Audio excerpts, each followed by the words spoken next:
Hello, I'm BrigantiaBlackbird of Blackbird's Brew. Happy Friday and welcome to Storyteller's Corner. This is our second week examining Doctor Who, and today we're talking about running. The Doctor is always running, from planet to planet, time period to time period, running into trouble, running away from trouble, running towards solutions, and running away from pain. The Doctor is always in motion. The benefit of this is that the Doctor never stagnates, never. He's perpetually growing and learning and expanding his horizons, knowledge, and experience. And there's a lot to admire about that, which is one of the reasons why I and so many other people are fans.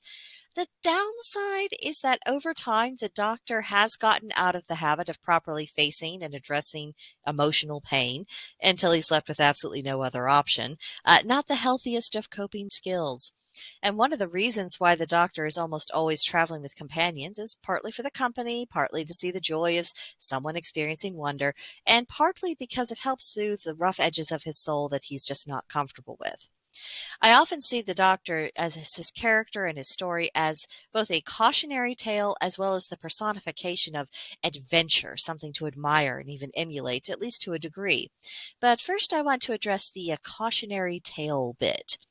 The Doctor's emotional journey throughout the classic and modern series is a lesson about how no matter how far you go or where you travel or what you learn, you can never outrun the shadows within your own spirit.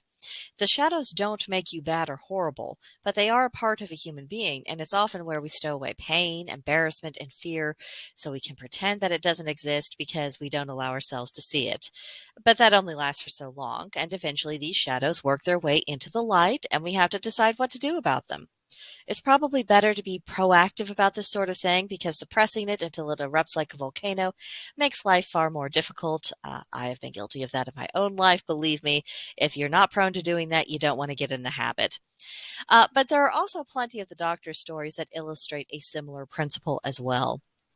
Now, as for the upside of all the running, it's the adventure of it.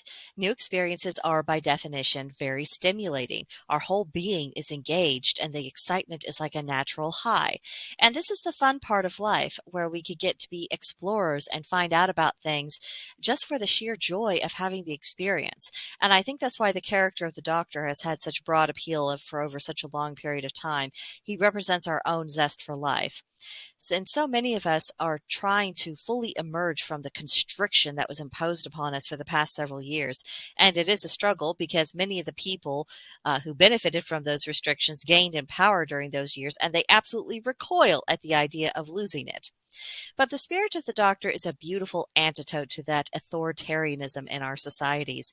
He's both an explorer seeking to enjoy life, and he's someone who doesn't place undue importance on people who have manufactured authority. And I think there's something we can take away from that.